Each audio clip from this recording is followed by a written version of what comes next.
은혜가 여러분 심령 위에 충만하시기를 간절히 기원합니다. 우리 하나님은 살아계신 하나님이십니다.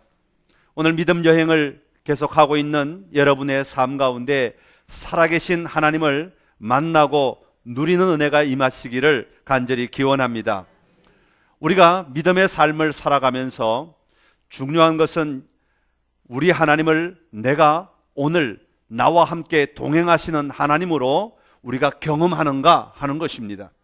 우리가 지식적으로 하나님에 관한 지식을 아무리 많이 가져도 내가 하나님을 만나지 못하고 하나님을 내 삶에서 동행하고 계신 하나님으로 경험하지 못하면 그 하나님은 나에게 아무런 능력이 없습니다. 내가 내 삶 가운데서 살아계신 하나님, 나와 함께 걸어가고 계시는 하나님, 내 삶의 모든 자리에 동행하시는 하나님임을 우리가 인정하고 믿음으로 고백할 때 그 하나님이 우리 안에 놀라운 능력으로 역사하게 되시는 줄로 믿습니다. 우리가 광야의 길을 가게 된 것은 하나님께서 바로 그 하나님을 만나고 경험하라고 하나님께서 그 광야의 걸음걸음 우리와 동행하시며 수많은 일들을 우리에게 행해 주신 것입니다. 여러분, 이스라엘 백성들이 애굽에 살다가 광야로 나왔을 때 가장 어려운 일이 무엇이었겠습니까? 그것은 바로 하나님과의 관계를 회복하는 것이었을 것입니다. 하나님과 관계가 단절되어 있는 삶을 살아가던 사람들이 하나님과의 관계를 회복한다고 하는 것은 결코 쉬운 일이 아닙니다. 그러나 하나님께서는 그 모든 광야의 여정들을 하나도 헛되이 버리지 아니하시고 모든 걸음을 사용하셔서 하나님과의 관계가 회복되도록 만들어 가시는 것을 볼 수가 있습니다. 이스라엘 백성들이 하나님이 하신 일들을 바라볼 때마다 그들이 하나님을 경험하기 시작하고 그들의 몸으로, 그들의 감각으로 하나님과 함께 동행하는 삶을 살아가기 시작하였다고 하는 것입니다. 오늘 우리 성도들의 삶에서도 마찬가지입니다. 우리가 하나님과 하나님의 자녀로 바르게 살아가기 위해서는 하나님과의 관계가 바르게 연결되어 있어야 합니다. 그리고 그 관계가 열려진 관계를 통하여서 우리가 우리의 삶의 현장에서 하나님이 살아계심을 누리고 느끼는 경험을 하며 살아야 합니다. 그런데 우리가 그 하나님과의 관계를 회복하기 위해서는 먼저 우리에게 회복해야 될 관계가 하나가 있습니다. 그것은 바로 예수님과의 관계입니다. 예수님과의 관계가 우리에게는 필수적으로 먼저 회복이 되어야 한다는 것입니다. 성경은 말하기를 모든 사람이 죄를 범하여 하나님 앞에 갈 수 없게 되었다, 하나님의 영광에 이르지 못하게 되었다, 그렇게 말씀하고 있습니다. 왜냐하면 죄의 값은, 죄의 삭은 사망이기 때문에, 영원한 죽음이기 때문에 하나님의 영광에 절대로 들어갈 수 없다고 말합니다. 그런 상태에 있는 우리들을 위하여, 다시 말하면 우리가 아직 죄인 되어 있을 때 예수 그리스도께서 우리를 위하여 죽으심으로 하나님께 대한 그 자기의 사랑을, 우리에게 대한 자기의 사랑을 베풀어 주셨습니다. 그리하여 우리가 입으로 예수님을 나의 주님으로 시인하고요, 또 하나님께서 그를 죽은 자 가운데서 살려주신 것을 우리 마음에 믿으면 우리가 구원을 받게 됩니다. 사람이 마음으로 믿어 의에 이르고 입으로 시인하여 구원에 이르게 되기 때문입니다. 그래서 로마서 10장 13절은 이렇게 말합니다. 누구든지 주의 이름을 부르는 자는 구원을 받으리라 말씀하고 있습니다. 오늘 여러분의 삶 가운데 이 구원의 분명한 확신이 넘쳐나게 되시기를 간절히 기원합니다. 예수님이 나를 위하여 십자가에 달려 돌아가심을 믿을 때 우리의 삶 속에 예수님과의 관계가 회복되는 것입니다. 그리고 그 관계가 회복될 때 예수 그리스도로 말미암아 하나님과의 관계가 회복되게 되는 것입니다. 하나님의 관계가 열려지게 되는 것이죠. 오늘 이 시간 여러분의 삶 가운데 예수 그리스도로 말미암은 참된 구원의 기쁨이 하나님을 만나고 누림으로 온전히 드러나는 은혜가 임하시기를 간절히 기원합니다. 예수 그리스도를 믿는 믿음이 고백되는 그 자리마다 하나님이 경험되고 하나님이 누려지고 하나님의 일하심을 볼 수 있는 은혜가 있어야 하는 것이죠. 자, 그러면 우리가 믿음 여행을 통하여 만나고 경험해야 하는 하나님은 어떤 하나님이신가 하는 것을 오늘 말씀을 통해서 좀 살펴볼 터인데, 먼저 우리가 만나고 경험해야 하는 하나님은 기적을 베푸시는 하나님이십니다. 한번 따라합시다. 기적을 베푸시는 하나님. 성경을 잘 믿지 않는 한 여자 선생님이 계셨습니다. 이 선생님이 학교에서 학생들에게 이야기합니다. 얘들아, 성경에 있는 기적은 진짜로 있었던 것이 아니야. 예를 들어 우리가 잘 아는 모세가 백성을 이끌고 홍해를 건너갔을 때 진짜는 그게 바다가 아니라 한 30cm 되는 갈대밭, 그것을 이스라엘 백성들이 건너간 거야. 그러니까 어떤 기적도 있지 않고 그냥 그들이 충분히 건너갈 수 있는 곳을 건너간 것이야. 그렇게 이야기를 하였습니다. 선생님의 설명을 듣고 있던 한 학생이 뒤에서 소리를 지릅니다. 기적을 행하신 하나님께 영광을 돌립니다. 아니, 선생님이 어이가 없잖아요. 지금 홍해를 건넌 것은 30cm밖에 안 되는 갈대밭을 지난 것이라고 말했는데도 갑자기 기적을 행하신 하나님이라고 말하니까 넌 도대체 선생님 말을 뭘로 듣는 거야? 하고는 언짢은 표정으로 이야기를 합니다. 아니, 무엇이 기적이란 말이냐? 학생이 대답을 합니다. 하나님이 모세와 이스라엘 백성을 따라오던 애굽의 그 수많은 군대를 그 홍해에 다 빠져 죽게 했는데 30cm도 안 되는 물에 애굽의 그 많은 군대를 다 빠져 죽게 했으니 이것이야말로 진짜 기적이 아니겠습니까? 라고 대답을 하였다는 것입니다. 여러분, 처음에 모세가 바로에게 이스라엘 백성들을 데려가겠다고 할 때 그 바로는 허락하지 않았지요. 그러자 하나님께서 많은 재앙들을 내리시는 것을 보게 됩니다. 그때 바로의 술객들도 몇 가지는 따라하지만 모두를 다 따라하지는 못했습니다. 여러분, 세상에 우연히 일어나는 일들이 있는 것처럼 보입니다. 세상에 어떤 기적들을 따라할 수 있는 사람들이 있는 것처럼 보입니다. 그러나 모든 하나님의 하신 일이 다 우연처럼 드러나고 따라할 수 있는 것은 결코 아니라고 하는 것입니다. 여러분, 우리는 믿음의 눈을 가지고 그것들을 분별할 수 있는 힘이 있어야 합니다. 하나님이 행하시는 그 놀라운 일들이 내 삶 가운데 어떠한 기적으로 나타나는지, 하나님이 어떤 방법으로 나에게 다가오시는지 우리가 그것을 분명히 분별하고 구별하여 하나님이 나를 위하여 기적을 베푸셨습니다 라고 하는 이 놀라운 고백을 할 수 있는 자리에 우리가 다 서 있어야 할 줄로 믿습니다. 오늘 본문 앞부분에 보면 우리가 본문 읽진 않았지만 14장 전체를 오늘 본문으로 삼고 있는데 2절에 보니까 이렇게 이야기합니다. 이스라엘 자손에게 명령하여 돌이켜, 그렇게 말하고 있습니다.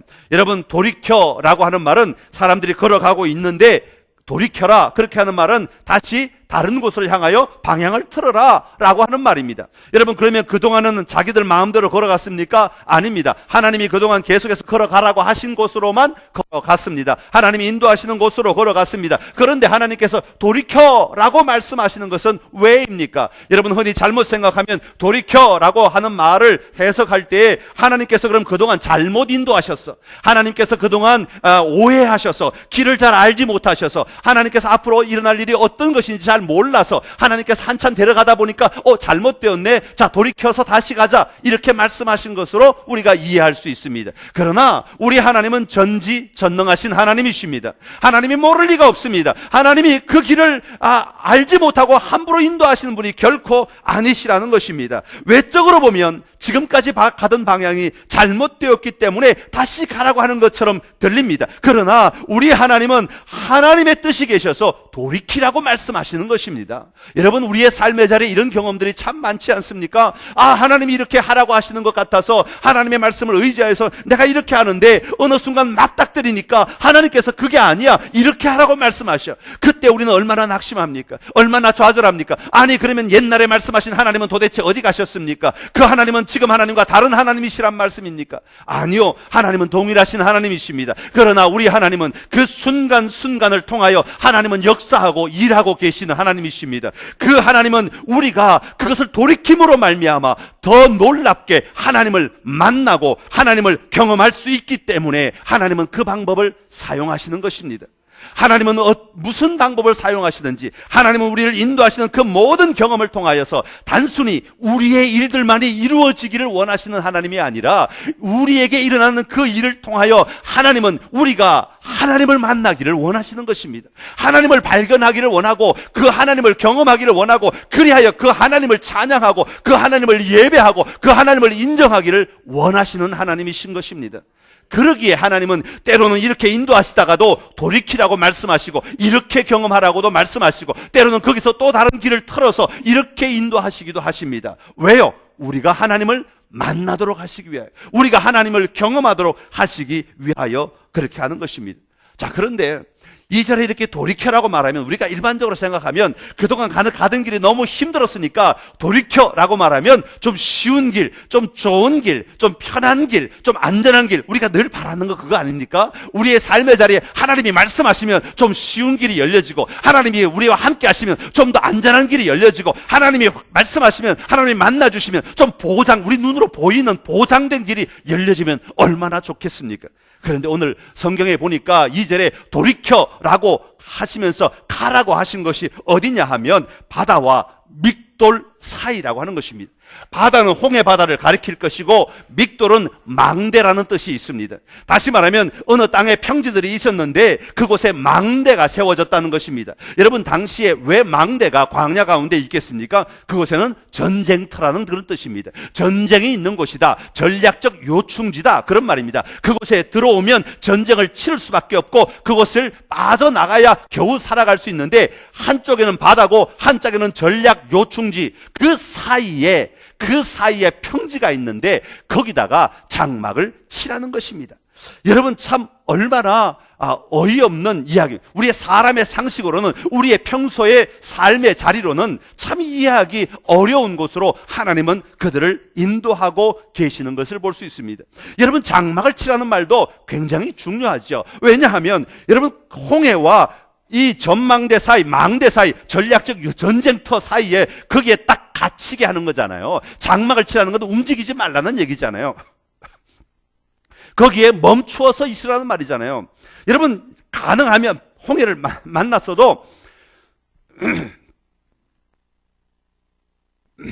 만났어도 빨리 배를 준비해 주시든지 아니면 빨리 다른 길을 돌아가게 하시든지 빨리 지름길을 알려주시든지 그래가지고 빨리 빠져나가게 해줘야 하나님이 정상적인 하나님인 것처럼 느껴지잖아요. 그런데 하나님은 거기다가 장막을 치라는 겁니다. 그러니까 앉아서 죽어라, 그 얘기와 같은 것처럼 느껴진다는 거예요. 인간적인 방법으로 보면, 인간적인 생각으로 보면 그게 앉아 있으라는 겁니다. 여러분, 얼마나 어이없는 이야기예요. 사람의 관점, 세상의 관점에서는 이런 곳에 절대로 장막을 치면 안 됩니다. 왜냐하면 바로가 쫓아오면 도간에 든 쥐가 되어버리고 말기 때문에 그렇습니다. 누가 봐도 눈에 뻔히 보이는 결말입니다. 그렇다면 왜 하나님께서 이런 것으로 이스라엘 백성들을 몰아 넣으셨는가 하는 것입니다.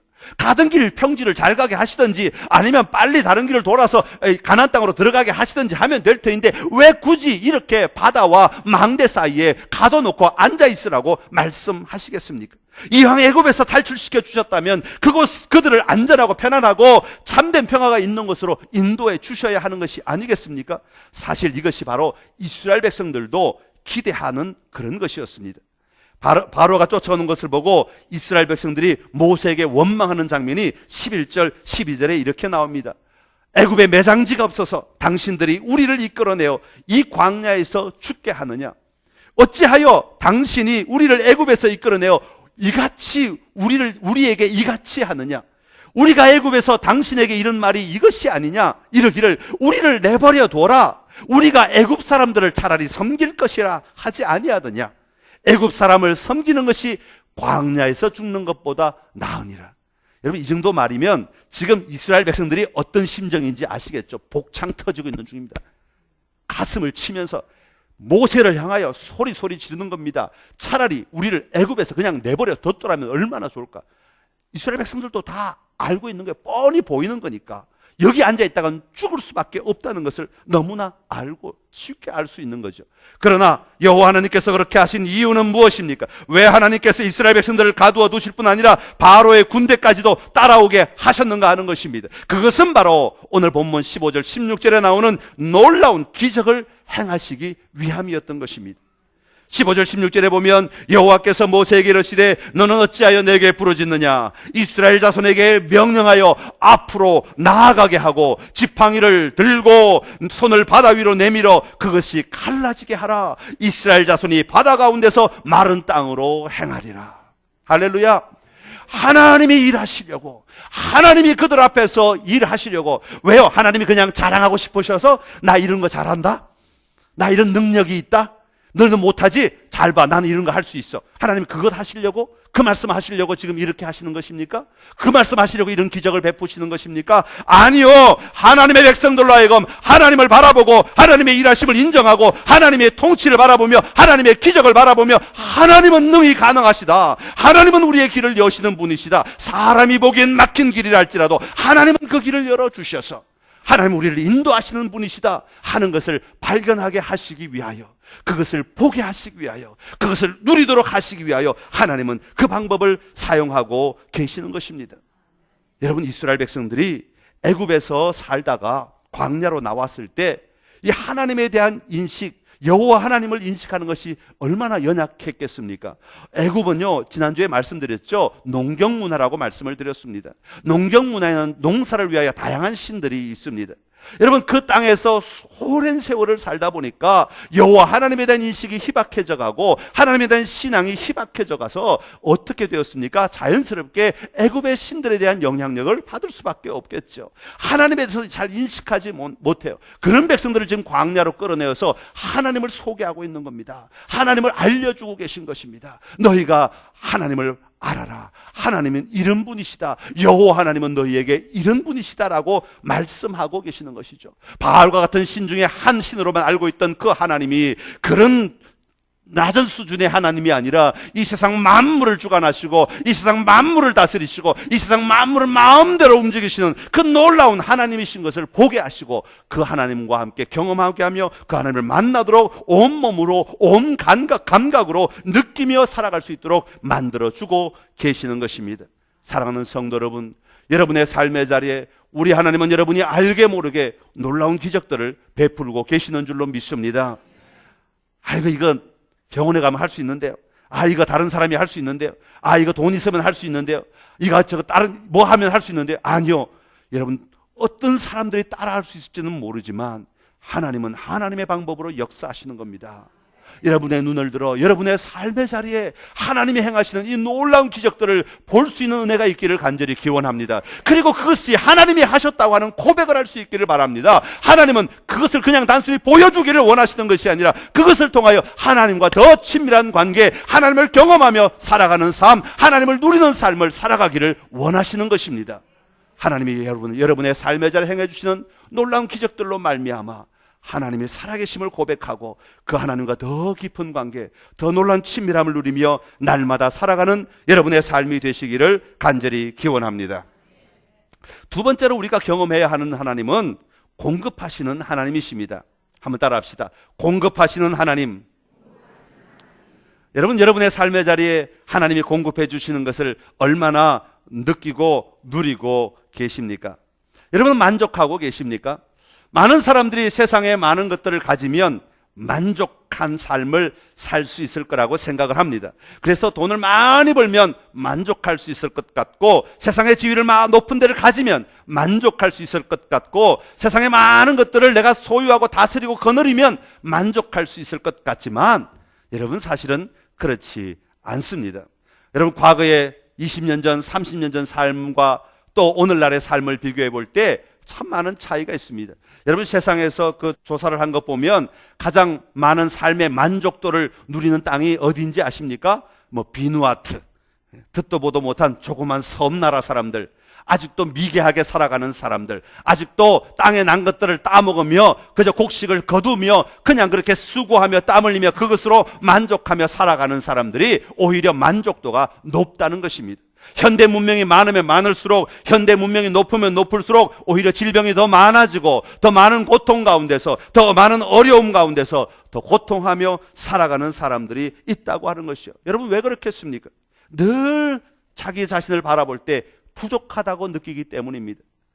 내 자신은 분명히 하나님이 많은 것을 부어주셨음에도 불구하고 옆집을 바라보면 뭔가 부족하고, 다른 사람들을 바라보면 뭔가 부족하고, 다른 집을 바라보면 뭔가 부족하고, 다른 나라를 바라보면 또 뭔가 부족하고, 내가 없는 것만 자꾸 보이니까 우리는 부족하다고 느끼는 거예요. 그러다 보니까 우울증도 많아지고 정신적 고통도 많아지고 또 마음의 갈등들도 많아지고 삶의 자리에 늘 안타까운 모습으로 자꾸 몸부림치며 살아갈 수밖에 없는 것이죠. 여러분, 그래서 성경은 뭐라고 말합니까? 우리 자신을 비울 때, 우리 자신을 낮출 때, 하나님이 공급하심을 인정할 때 우리는 오히려 부유한 삶을 살아갈 수 있다고 말하고 있는 것 아니겠습니까? 여러분, 광야를 통해서 하나님은 바로 그것을 보여주기를 원하시는 것입니다. 광야의 삶을 통해 하나님께서 드러내시는 자신의 모습은 공급하시는 하나님이십니다. 이스라엘 백성들이 광야보다 더 쉽게 공급하신 하나님을 느낄 수, 다른 데서 어디서 느낄 수 있었겠습니까? 왜요? 광야는 아무것도 없는 곳이기 때문에 공급되는 모든 것이 다 하나님으로부터 올 수밖에 없는 것이죠. 하나님은 바로 그것을 보게 하시는 것입니다. 자기가 택한 백성들을 향하여서 하나님의 가장 필요한 것들을 계속하여 공급해 주고 계십니다. 홍해를 갈라 주셨습니다. 그 땅이 마른 땅을 공급해 주셨습니다. 구름 기둥을 뒤로 옮겨 애굽 군대의 길을 막아 주셨습니다. 동풍을 보내 주셨습니다. 애굽 군대를 어지럽게 해 주셨습니다. 애굽의 병거 바퀴를 벗겨 주셨습니다. 바다의 힘을 다시 회복시키셔서 그 애굽 군대를 다 수장시켜 주셨습니다. 그것뿐만이 아닙니다. 광야의 삶을 통해 이스라엘 백성들은 끊임없이 여호와 하나님의 공급하심을 경험하게 되었습니다. 오늘 본문 뒷장의 15장에 보면 이스라엘 백성들이 홍해를 건넌 다음에 너무 기뻐서 춤추며 찬양하다가 22절에 보면 수르 광야길로 사흘을 걸어갑니다. 단 3일을 걸어갔다는 것입니다. 그런데 그곳에서 마실 물을 얻지 못해서 찾고 있을 때 마라에 도착해 보니까 거기에 물이 있긴 있는데 너무 써서 마실 수가 없습니다. 원망을 합니다. 불평을 합니다. 그때 하나님께서 나뭇가지를 가르쳐 주십니다. 그 나뭇가지를 물에 넣으니 물이 달게 되었더라. 마실 수 있게 되었더라. 하나님이 공급해 주신 것입니다. 16장에 보면 광야에 나온 지 한 달이 되었을 때입니다. 애굽의 고기 가마 곁에 앉아 있을 때 떡을 배불리 먹던 때를 회상하는 이스라엘 백성들에게 하나님은 이렇게 말씀하십니다. 내가 너희를 위하여 하늘에서 양식을 비같이 내리리니 백성이 나가서 일용할 것을 날마다 거둘 것이라. 나가서 날마다 너희가 일용할 양식들을 거두게 될 것이다. 왜? 하나님이 공급해 주시니 그것을 너희들이 거두게 되고 그것들로 말미암아 나 여호와 하나님을 누리게 될 것이라고 말씀하고 계시는 것입니다. 여러분, 단지 내 손에 무언가 하나 들어온 것, 내 입에 떡이 들어온 것, 내가 고기 매출하게 한 마리 잡은 것, 그것에 여러분의 시각을 멈추지 마시기를 바랍니다. 우리에게 공급해 주시는 하나님은 그 주신 것, 그것이 목적이 아니라 그것으로 말미암아 하나님을 경험하고 하나님의 살아계심을 인정하고 나와 동행하신 하나님, 내 모든 삶을 아시는 하나님, 내 모든 삶의 자리에 날마다 함께 하시는 하나님, 내 머리카락 하나까지도 다 세시는 하나님, 그 하나님을 누리라고 말씀하시는 것입니다.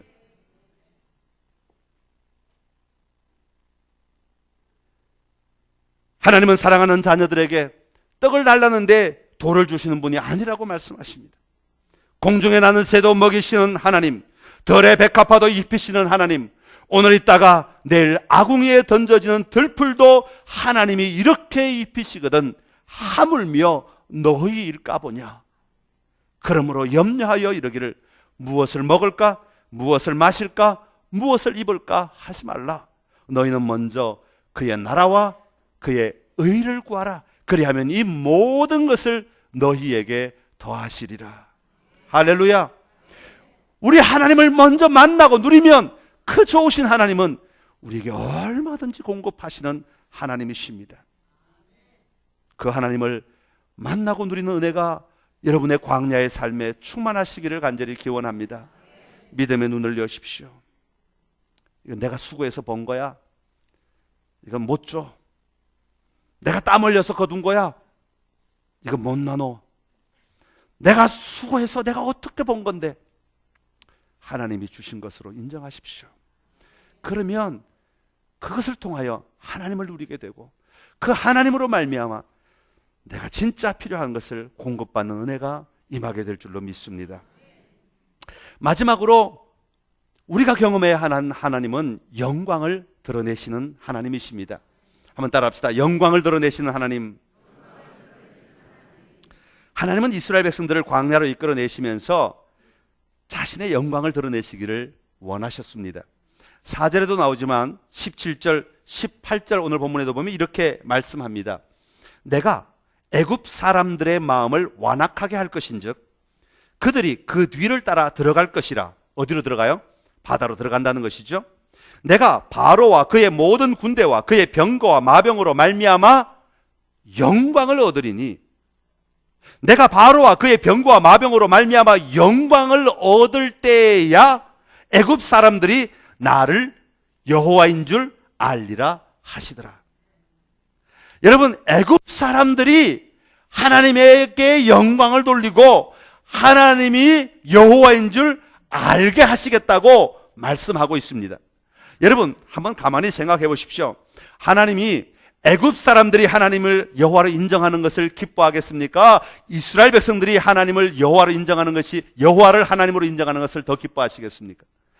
이스라엘 백성들이, 하나님이 택하신 자기 백성들이 하나님을 여호와를 나의 진정한 하나님으로 알고 고백하며 영광 올려드리는 삶을 더 기뻐하지 않겠습니까? 하나님은 그것을 위해서 애굽 사람들까지도 그렇게 하기를 원하시도록 만들고 계시는 것을 볼 수가 있습니다. 이런 이야기로 아마 설명이 될 것 같아요. 평소에 어떤 남편이 자기 아내에게 이쁘단 말을 한 번도 안 해. 이쁘니까 결혼했을 텐데, 그죠? 외모가 이쁘다는 말도 되지만 자기 눈에 이쁘니까 결혼을 했을 터인데 평소에 참 당신 내가 볼 때 참 이쁘다 한마디도 안 해. 근데 밖에 나가면 사람들이 아내를 보고 자꾸 이쁘다 이쁘다 그래. 아내 참 이쁘십니다. 아내 참 이쁘십니다. 집에 와서 남편이 아내에게 말합니다. 야, 당신 기분 좋겠어? 오늘 누가 그러던데? 당신 이쁘다 그러던데? 그럼 아내들이 그 얘기를 듣고 그냥 헤헤 웃으며 기뻐하고 즐거워합니까? 뭘 원해요? 제가 지금 전혀 딴 나라 얘기합니까? 아내들이 뭘 원해요? 남들이 얘기하는 거 별로 중요하지 않아. 당신 입으로 당신이 한번 얘기해봐. 남편이 자기 아내 이쁘다고 하는 소리를 듣고 싶은 거지, 남들이 100만 번 얘기하면 그 무슨 소용이 있느냐, 그 얘기죠. 하나님의 백성들이 하나님께 영광 올려드리고 하나님을 기뻐하고 즐거워하는 것을 하나님은 너무나 원하고 계시는 거예요. 그래서 그것을 위해서 어떻게 사용하세요? 애굽 사람들도 그렇게 하도록 만드신다, 그 말입니다. 그래서 우리 하나님은 우리가 하나님께 영광 올려드리는 삶을 하나님은 너무나 기대하시고 원하시는 거예요.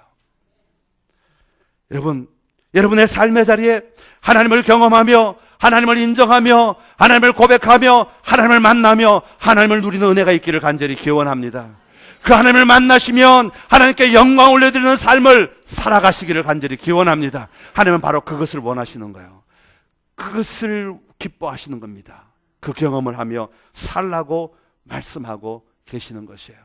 오늘 광야에 나온 우리의 삶을 통하여서 하나님은 놀라운 일들을 언제나 행하고 계십니다. 기적도 베푸시고 필요한 것을 공급하시기도 하시고 영광을 받기를 원하기도 하시고, 여러분 모든 삶의 자리에 하나님은 그렇게 일하십니다. 그것은 우리가 하나님을 경험하도록 하기 위함입니다. 여러분의 삶의 자리에 믿음의 눈을 열어 다시 한번 자세히 바라보시고 그 삶의 자리에서 하나님이 어떻게 일하셨는가를 믿음으로 고백하며 승리하는, 하나님을 경험하고 누리는 놀라운 은혜가 충만하시기를 간절히 기원합니다. 기도하겠습니다. 하나님 아버지, 은혜를 감사합니다. 우리의 삶의 자리에 언제나 하나님은 기적으로 또 공급하심으로 또 하나님의 영광을 드러내심으로 우리 가운데 일하여 주셔서 감사합니다. 하나님, 그 일로 끝나지 않게 하여 주옵소서. 아버지, 그 일을 누리는 것으로 만족하며 멈추지 않게 하여 주옵소서. 아버지, 그 일을 통하여 하나님을 만나게 하시고 하나님을 경험하게 하시고 그 경험한 하나님을 고백하며 살아가는 우리의 믿음의 삶이 되게 하여 주시옵소서. 아버지, 날마다 삶의 자리에서 하나님을 경험할 때 그것보다 더 큰 능력은 없는 줄로 압니다. 이 능력 가지고 이 광야의 삶을 승리하며 살아가는 주의 백성들이 다 되게 하여 주시옵소서. 예수님의 이름으로 기도드리옵나이다. 아멘. 아멘.